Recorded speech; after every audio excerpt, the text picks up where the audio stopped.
junio de 1942. Berlín, alto mando de la Wehrmacht. El Oberst Klaus Hartmann sostenía en las manos una fotografía granulada y observaba el pequeño vehículo con una mueca apenas disimulada de diversión. La imagen, sacada de contrabando de un campamento de instrucción estadounidense a través de una red de informantes, mostraba lo que parecía un juguete infantil ampliado a tamaño real. Un vehículo rechoncho, anguloso, con asientos al aire y sin puertas. Alrededor de la mesa de conferencias, los oficiales de inteligencia militar alemana se inclinaron para examinar la foto, y varios soltaron una carcajada. «Esto», anunció Hartmann con la seguridad de quien había visto vehículos militares de verdad en 2 guerras mundiales, «es lo que los americanos llaman su vehículo de propósito general. El Willys Jeep», pronunció el nombre con burla teatral. «Fíjense en la construcción, señores.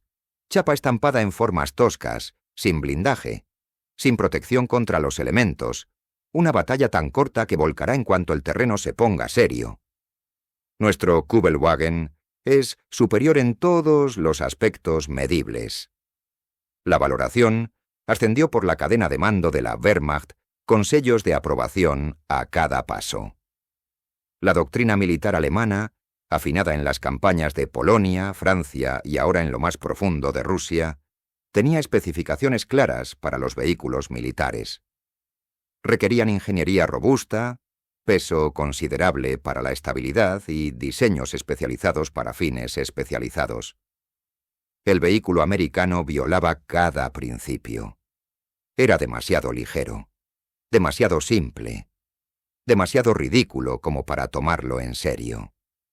Lo que el Oberst Hartmann no sabía era que, en menos de 30 meses, sus fuerzas estarían ahogándose en un diluvio mecánico.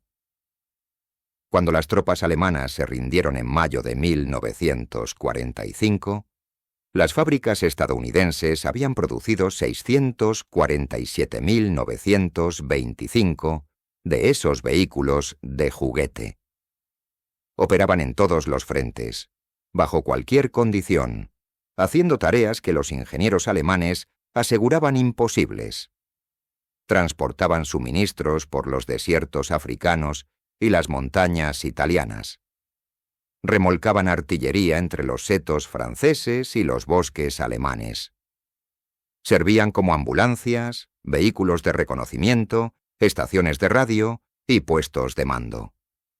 Se volvieron tan ubicuos que prisioneros alemanes declararían más tarde que creían que Estados Unidos había enviado toda su producción automovilística a Europa. La historia del Jeep es la historia de la filosofía manufacturera estadounidense enfrentada a la guerra total. Es un caso de estudio de cómo el aparente caos de la democracia produjo un vehículo que la eficiencia totalitaria no pudo igualar. Y no empieza con planificadores militares, sino con una petición desesperada y un plazo imposible. Julio de 1940. Washington D.C., Departamento de Guerra. Aunque la mayoría de los estadounidenses aún creía que su país podía evitar la guerra que consumía Europa, un pequeño grupo de oficiales del ejército entendía que la preparación no podía esperar a declaraciones formales. Habían observado cómo la Blitzkrieg alemana arrolló a Polonia y Francia, y detectaron una carencia crítica en la capacidad militar de Estados Unidos. La movilidad. Los vehículos existentes del ejército eran un conjunto desparejado heredado de la Primera Guerra Mundial y de la Depresión. Las motocicletas resultaban demasiado vulnerables. Los camiones eran lentos y no podían atravesar terreno abrupto. Lo que el ejército necesitaba, según las especificaciones redactadas aquel verano, era algo que no existía: un vehículo de reconocimiento ligero, capaz de llevar una tripulación de 3, una ametralladora montada y desempeñar una docena de funciones distintas, desde comunicaciones hasta transporte de carga. Las especificaciones enviadas a los fabricantes de automóviles el 11 de julio de 1940 sonaban a delirio febril.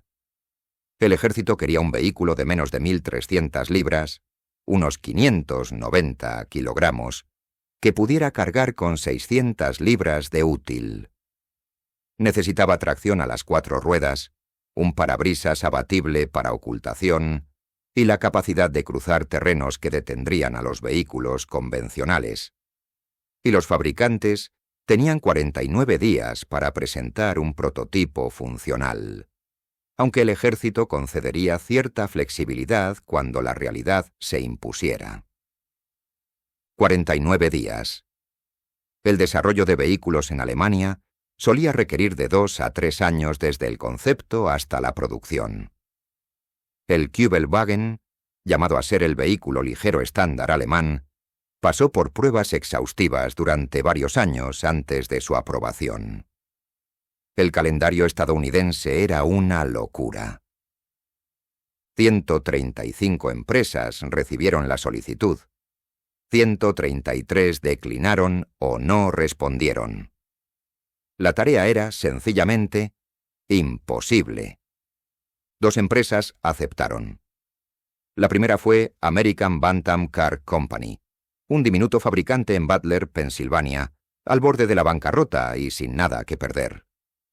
La segunda fue Willis Overland Motors, en Toledo, Ohio, que pidió más tiempo que el ejército se negó a conceder. Una tercera, Ford Motor Company, observaba desde la banda, esperando a ver si alguien era capaz de cumplir aquellas especificaciones. Karl Probst, diseñador automotriz independiente, recibió una llamada el 17 de julio de Bantam, preguntándole si podía diseñar un vehículo militar en 5 días. No construirlo. Diseñarlo. Planos completos para un vehículo que no existía. Dijo que sí. Lo que ocurrió a continuación iba a determinar no solo si Estados Unidos podría desplegar un vehículo de reconocimiento eficaz, sino si su industria sería capaz de adaptarse con la suficiente rapidez para responder a las demandas de la guerra mecanizada.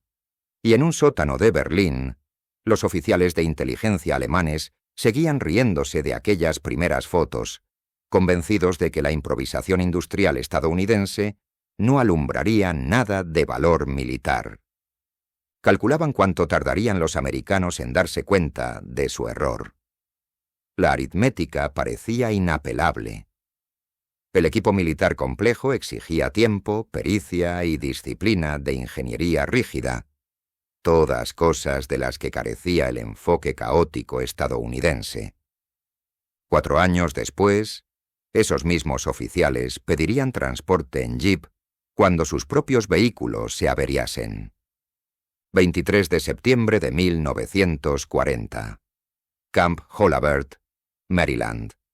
El prototipo de Karl Probst rodó por los terrenos de pruebas del ejército 74 días después del envío de la solicitud, plazo ampliado cuando la realidad obligó a negociar con la ambición. El equipo de Bantam había trabajado sin descanso, durmiendo en la fábrica, resolviendo problemas sobre la marcha. El vehículo resultante superaba con creces el objetivo de peso de 1.300 libras. ¿El ejército no lo rechazó? Lo probó. Durante 3 días, los evaluadores militares sometieron el prototipo a condiciones diseñadas para destapar fallos mortales. Lo condujeron por arroyos y sobre taludes. Lo cargaron con el doble del peso especificado. Lo hicieron rodar sin parar durante horas, esperando la avería. Al tercer día, ordenaron al conductor enfrentarse a una ladera de 45 grados que los vehículos convencionales no podían coronar. El jeep la subió y luego la bajó marcha atrás. El mayor Robert G. Howe, que dirigió las pruebas, presentó un informe que parecía menos una evaluación técnica que el testimonio de un converso. El vehículo superó los requisitos en todas las categorías relevantes, salvo el peso. Demostró capacidades que el ejército ni siquiera había sabido pedir. Su batalla corta, esa que los analistas alemanes ridiculizaban como un problema, le permitía girar donde los vehículos grandes se quedaban trabados. Su simplicidad significaba que las reparaciones podían hacerlas soldados con herramientas básicas, sin necesidad de mecánicos especializados. Pero había un problema. Bantam era demasiado pequeña para fabricar esos vehículos a gran escala. Toda su capacidad de producción anual era de 2.000 unidades. El ejército necesitaba miles de inmediato y decenas de miles más si llegaba la guerra. Así que el ejército hizo algo impensable bajo un sistema de contratación militar totalitario. Entregó los planos de Bantam a Willys y a Ford. Las tres empresas competirían por producir la mejor versión y la ganadora recibiría el contrato principal. Las innovaciones del perdedor se compartirían con los ganadores. Aquello era herejía industrial. En Alemania, los contratos militares iban a parar a firmas establecidas tras relaciones de años y cuidadosas conexiones políticas. Compartir diseños propietarios entre competidores era impensable. Pero Estados Unidos abordaba la fabricación como un ecosistema, no como una jerarquía. El ingeniero de Willis Delmar Barney, Roos, estudió el diseño de Bantam e introdujo una modificación crucial. Redujo peso incorporando un motor más potente pero más ligero. El 4 cilindros Go Devil de 60 caballos. Eso le dio al vehículo una relación potencia-sobrepeso que le permitía hacer tareas que los ingenieros alemanes insistían en que requerían máquinas el doble de grandes. Ford estudió ambos diseños y se centró en la simplicidad de fabricación. Sus ingenieros redujeron el número de piezas exclusivas y diseñaron componentes aptos para líneas de montaje de alta velocidad. Un Jeep de Ford podía fabricarse en menos tiempo del que tardaban los operarios alemanes en montar la suspensión más compleja de un Kübelwagen. Para la primavera de 1941, las tres compañías producían modelos de preserie. El ejército los probó codo con codo, escogiendo las mejores características de cada uno. Willys tenía el mejor motor.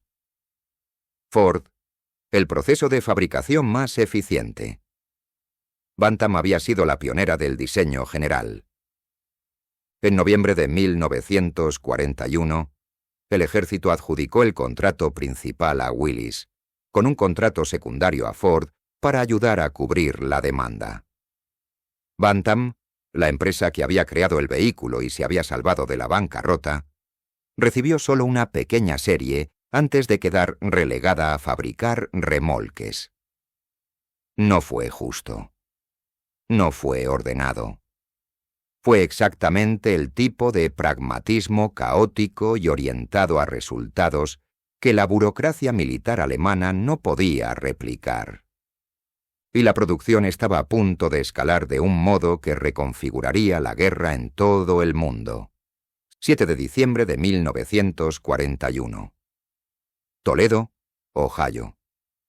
Cuando llegaron las noticias de Pearl Harbor a la fábrica de Willys-Overland, la compañía producía 150 jeeps al día.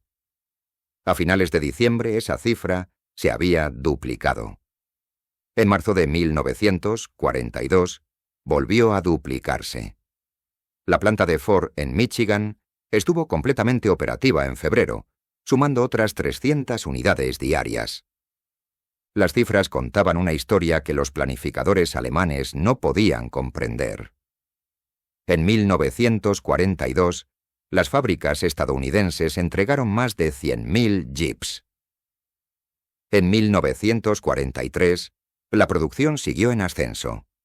En 1944, el año cumbre, las fábricas produjeron holgadamente más de 250.000 jeeps, más de 700 al día, todos y cada uno de los días, durante 12 meses.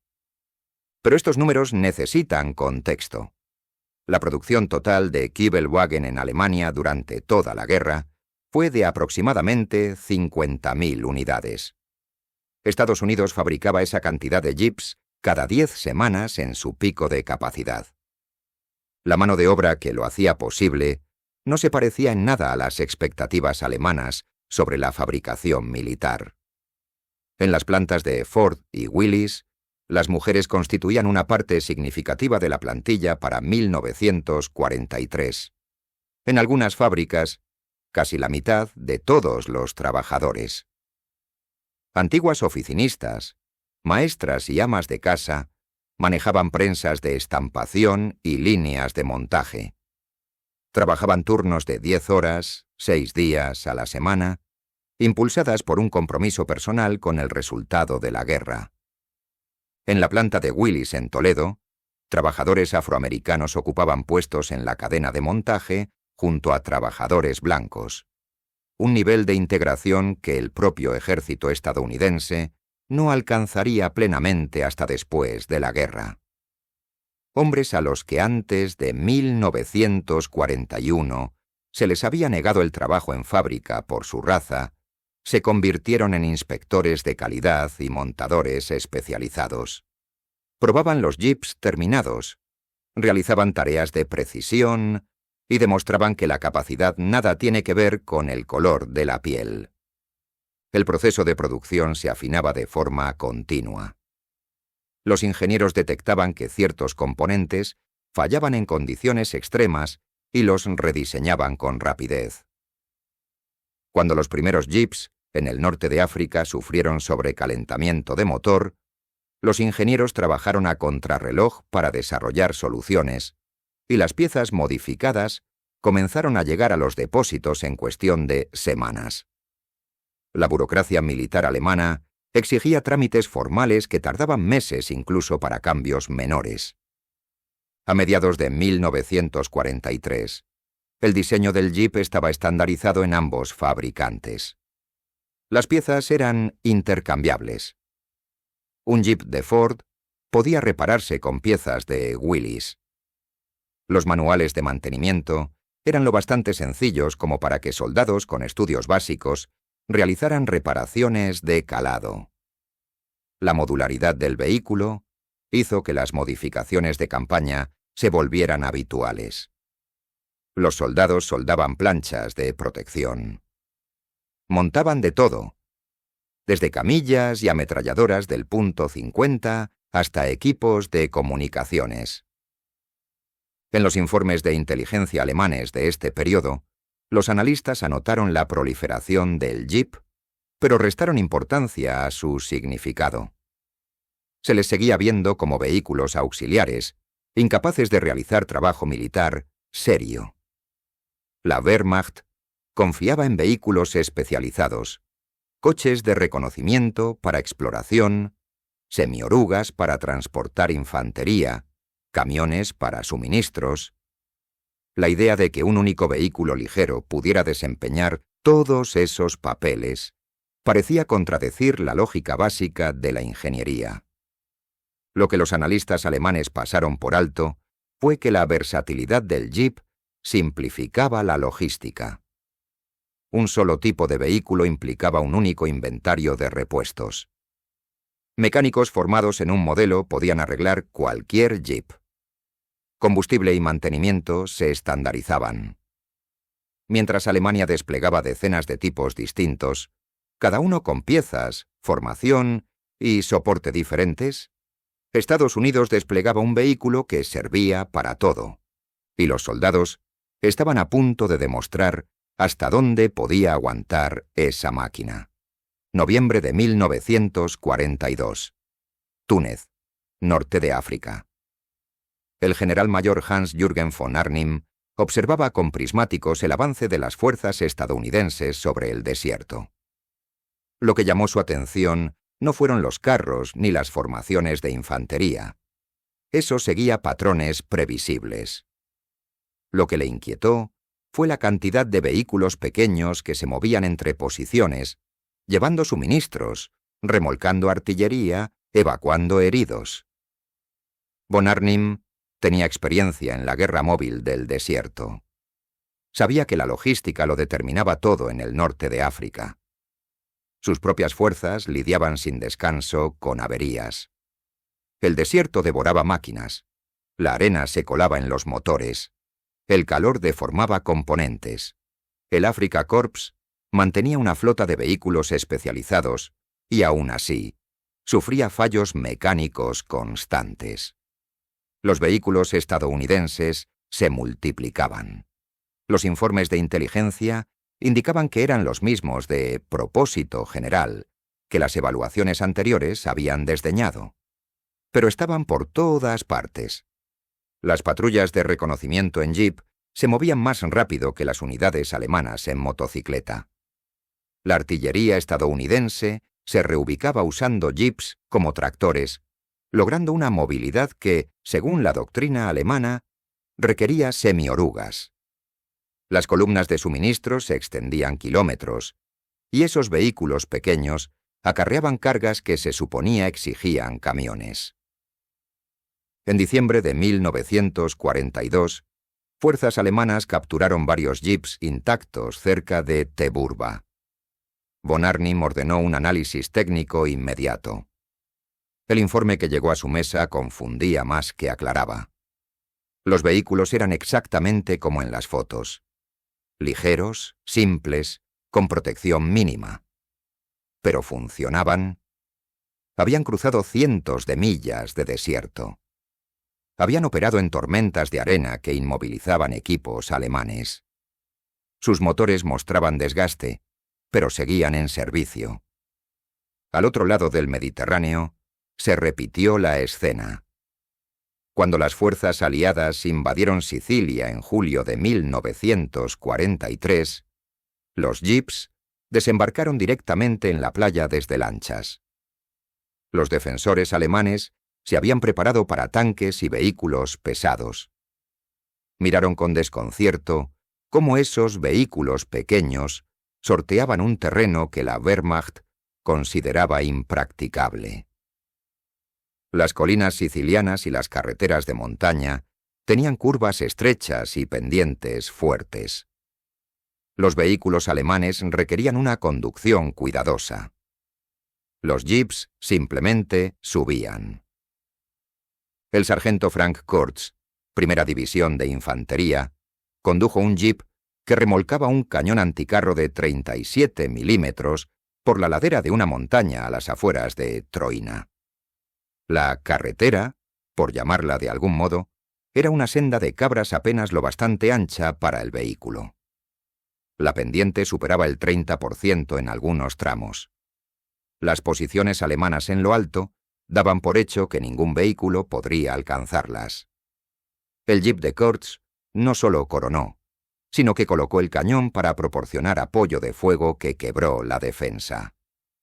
En Italia, el jeep demostró su valía en montañas donde los planificadores alemanes insistían en que la guerra mecanizada era imposible. En Montecassino, los jeeps transportaron suministros a posiciones avanzadas por caminos que apenas eran sendas. Evacuaron heridos desde puestos de socorro a los que los camiones no podían llegar. Llevaron munición a baterías situadas en laderas donde los caballos sufrían. El teniente Hans Werner, capturado cerca de Anzio en enero de 1944, dijo algo llamativo a sus interrogadores. Su unidad tenía órdenes de destruir los vehículos de suministro estadounidenses, pero se les había instruido para capturar los jeeps intactos siempre que fuera posible. La Wehrmacht había comenzado a usar jeeps capturados porque sus propios vehículos no podían igualar ese rendimiento. Los alemanes habían empezado la guerra con equipo y doctrinas superiores. Habían conquistado media Europa con vehículos cuidadosamente diseñados para misiones concretas. Y ahora sus soldados pedían vehículos estadounidenses que contradecían cada principio de la ingeniería militar alemana. Pero el norte de África y la campaña de Italia eran frentes secundarios. La prueba real estaba por llegar. Y cuando llegó, el jeep demostraría que la movilidad no era solo una ventaja. Era la diferencia entre la victoria y la derrota. 6 de junio de 1944. Normandía, Francia. En las primeras 24 horas del día D, las fuerzas aliadas desembarcaron 156.000 soldados en las playas francesas. Esas tropas llevaron miles de jeeps, embarcados en lanchas, impermeabilizados para la travesía, conducidos directamente a la arena bajo el fuego. A las pocas semanas, decenas de miles de jeeps operaban en Francia. Para otoño, cuando los ejércitos aliados rompieron el Bocage y avanzaron a toda velocidad hacia Alemania, el número superaba los 70.000. Estas cifras necesitan perspectiva. Todo el grupo de ejércitos B alemán, que defendía Francia bajo el mariscal Rommel, sufría una crónica escasez de vehículos. Los aliados desplegaron más vehículos utilitarios ligeros de los que las fuerzas alemanas podían reunir en todo el teatro de operaciones, un nivel de movilidad motorizada que los planificadores de la Wehrmacht jamás anticiparon enfrentar.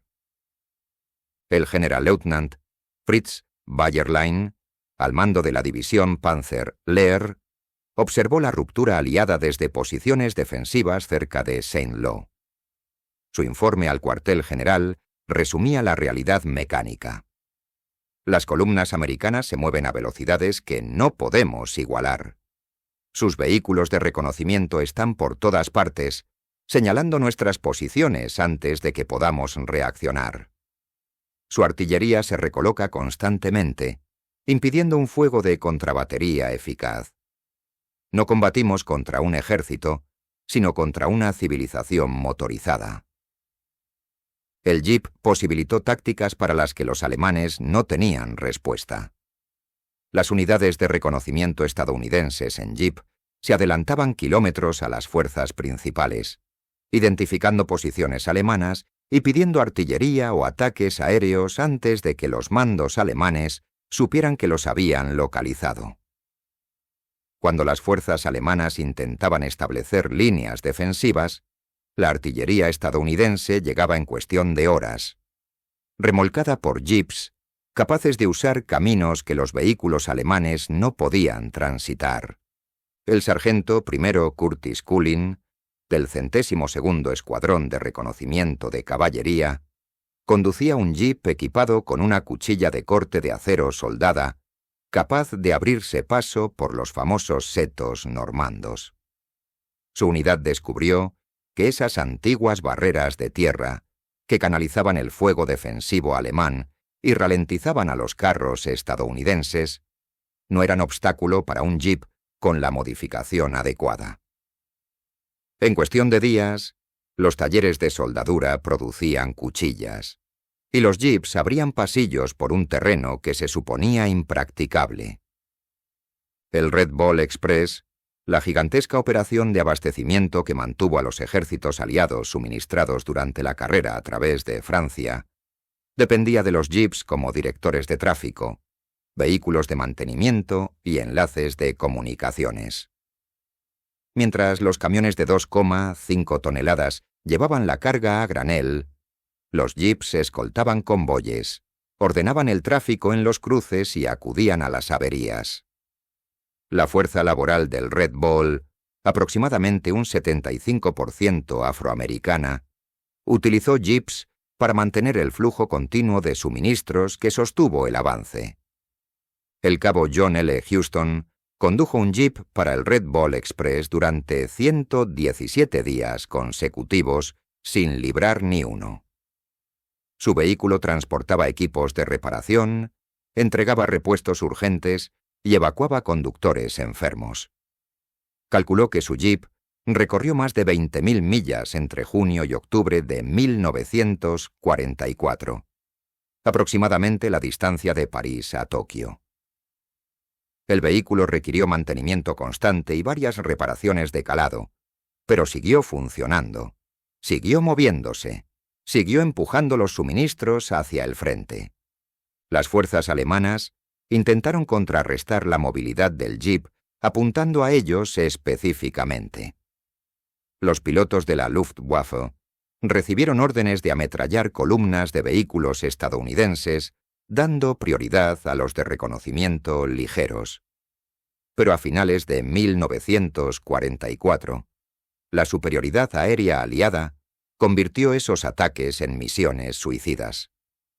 Los soldados alemanes recurrieron a usar jeeps capturados, pintándolos con distintivos de la Wehrmacht. Las fuerzas aliadas aprendieron a desconfiar de cualquier jeep que operara solo cerca de las líneas alemanas. Podía ir tripulado por soldados alemanes con uniformes estadounidenses. La batalla de las Ardenas, en diciembre de 1944, fue la prueba definitiva. Las fuerzas alemanas lanzaron una ofensiva masiva a través del bosque de las Ardenas, logrando una sorpresa táctica total. En los primeros días, unidades de la Wehrmacht penetraron profundamente en las líneas aliadas, capturaron suministros y sembraron el caos. Pero el avance alemán dependía de combustible estadounidense capturado. Sus propias líneas logísticas no podían seguir el ritmo. Las fuerzas estadounidenses, replegándose, usaron jeeps para mantener las comunicaciones y coordinar posiciones defensivas. Cuando la 101ª División Aerotransportada quedó rodeada en Bastogne, los jeeps estuvieron entre los últimos vehículos en evacuar heridos antes de que las fuerzas alemanas cerraran el cerco. Y cuando el tercer ejército del general Patton giró hacia el norte para aliviar Bastogne, sus unidades de vanguardia viajaron en jeeps que sortearon carreteras heladas por las que los vehículos alemanes no podían transitar.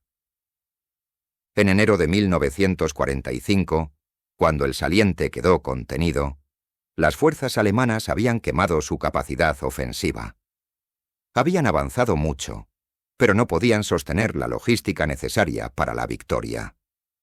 Las fuerzas estadounidenses, abastecidas por un flujo inagotable de camiones y jeeps, simplemente encajaron el golpe y contraatacaron. A un mayor alemán capturado interrogado tras su rendición en enero, le preguntaron qué le había sorprendido más de las capacidades militares estadounidenses. Su respuesta fue inmediata: su logística. Calculamos que sus líneas de suministro colapsarían. Se expandieron. El jeep era la prueba visible de esa expansión, y cuando los ejércitos aliados cruzaron a la propia Alemania, los soldados alemanes comprobaron hasta qué punto habían fallado sus evaluaciones. Abril de 1945. Alemania Occidental. A medida que las fuerzas aliadas se adentraban en Alemania, los oficiales de la Wehrmacht, hechos prisioneros, presenciaban escenas que rompían su comprensión de la guerra moderna. El tráfico militar estadounidense pasaba ante los recintos de prisioneros en un flujo interminable. Oficiales que habían pasado su carrera estudiando logística contemplaban con desesperación profesional cómo la realidad de la capacidad industrial estadounidense desfilaba ante sus ojos. Un oficial de Estado Mayor alemán capturado, tras ver jeeps pasar por su zona de retención durante horas, le hizo a su interrogador una pregunta simple. ¿Cuántos de estos vehículos produjo Estados Unidos? Cuando le dijeron que la cifra superaba las 640.000 unidades, el oficial quedó en silencio. El número era incomprensible. Eran más vehículos de un solo tipo de los que poseía toda la Wehrmacht al inicio de la guerra. Las cifras no admitían réplica. Alemania había librado una guerra de gestión cuidadosa de recursos, equipos especializados y producción eficiente. Estados Unidos había librado una guerra de abundancia abrumadora. El jeep era solo el símbolo más visible de una capacidad industrial que los planificadores alemanes jamás creyeron posible. Encuestas de posguerra entre el alto mando alemán revelaron un patrón constante. Al preguntarles qué les había sorprendido más de la capacidad militar estadounidense, los oficiales no mencionaban tácticas superiores ni mejor instrucción. Mencionaban la logística. La capacidad de mover ejércitos a través de continentes, abastecidos sin interrupción, apoyados por equipos que funcionaban en cualquier clima y terreno. El coronel general Alfred Jodl, jefe del Estado Mayor de Operaciones de la Wehrmacht, declaró en Nuremberg que la planificación estratégica alemana asumía que la producción industrial estadounidense tardaría años en reconvertirse a la guerra.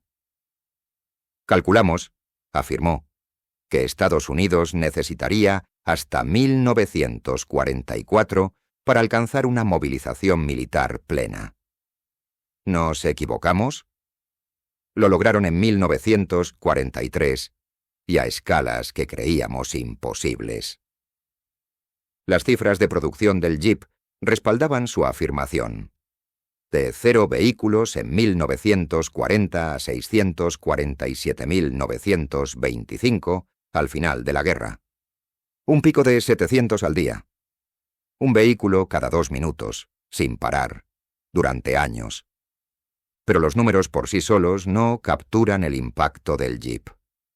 Su éxito real fue cualitativo. Cambió la forma de moverse y combatir de los ejércitos. Hizo posibles tácticas impensables con vehículos militares convencionales.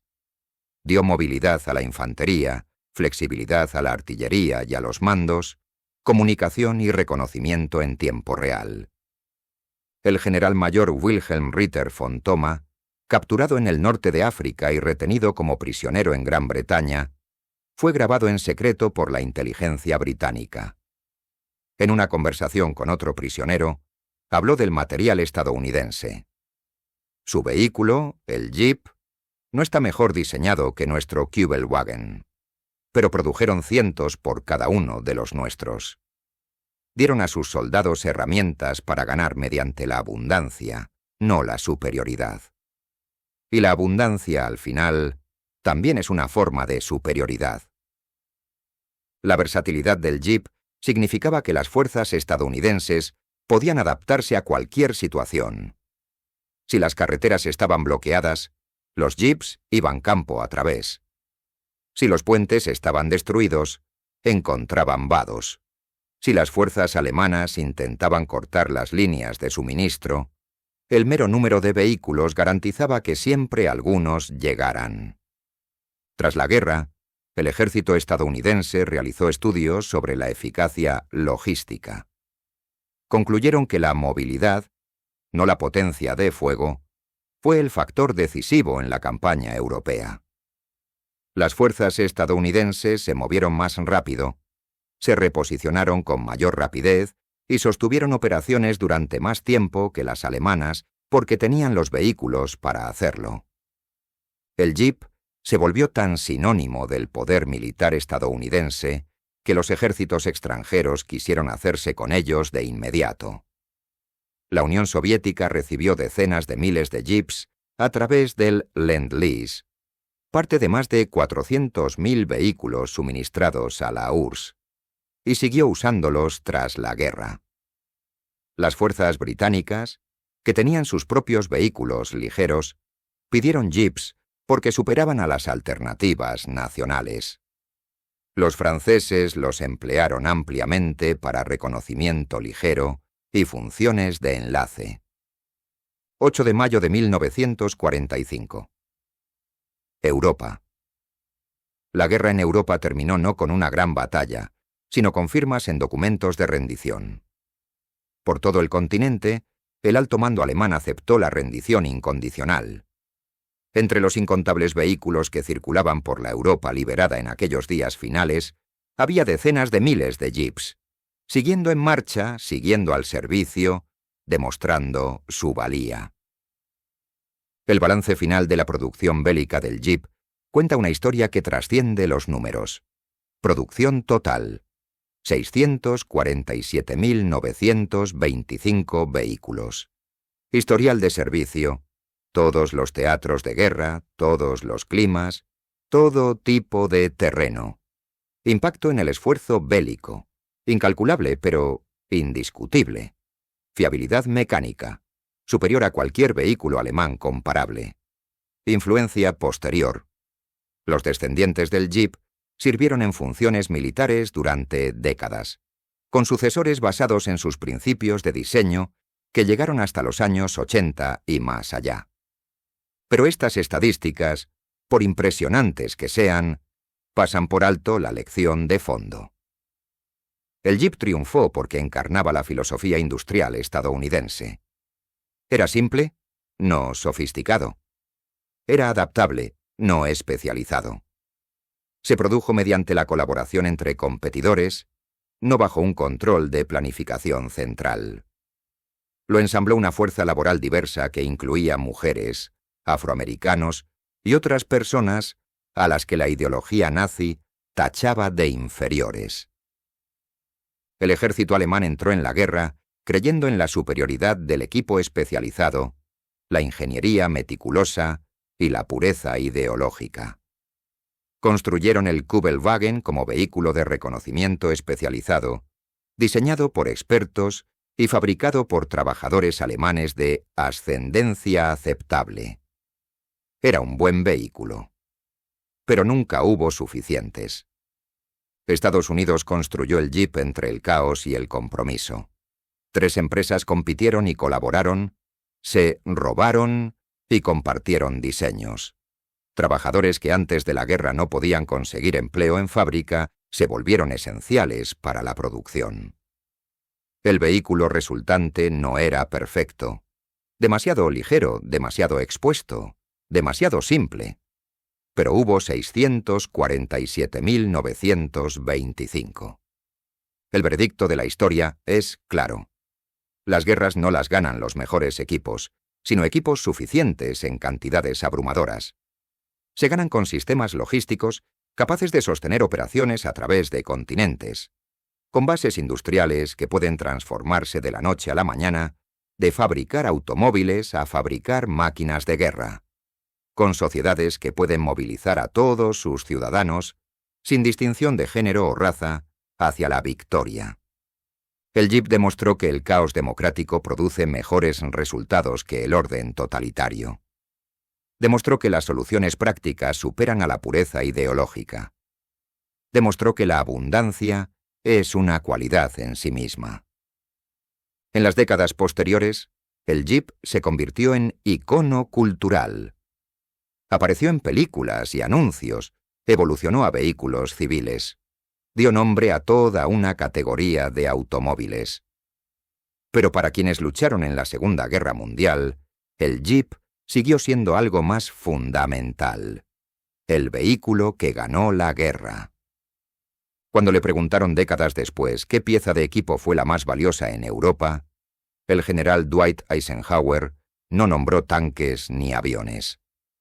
Citó 4 elementos: el avión de transporte Dakota, el camión de 2,5 toneladas, la topadora y el Jeep.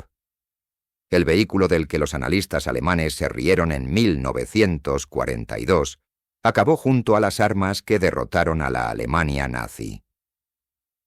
El Oberst Klaus Hartmann sobrevivió a la guerra y regresó a Alemania. En los años siguientes, cuando le preguntaban por las evaluaciones de inteligencia en tiempo de guerra, reconocía el enorme error de cálculo. Los analistas alemanes habían visto las fotografías, leído las especificaciones y despreciado el vehículo por ideología y no por evidencia.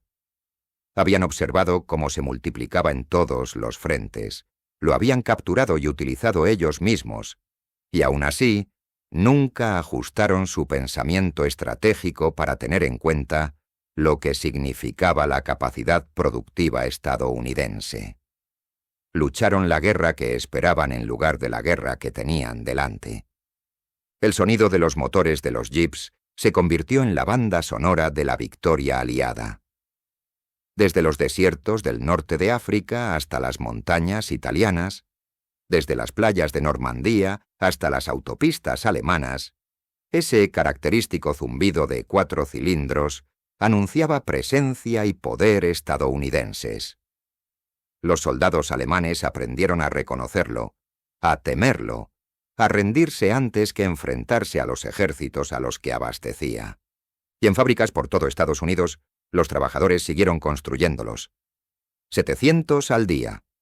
1 cada 2 minutos, a cualquier hora, mes tras mes, año tras año, hasta que la guerra se ganó. Los analistas alemanes que se rieron del juguete Jeep aprendieron una lección que va más allá de la historia militar.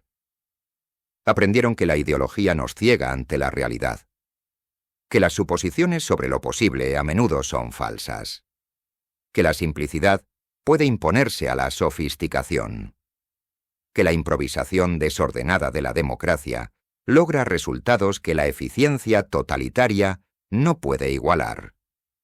El Jeep nunca fue el mejor vehículo en ninguna categoría concreta, pero fue suficientemente bueno en todas las que importaban. Y hubo 647.925. Así es, en última instancia, como se ganan las guerras.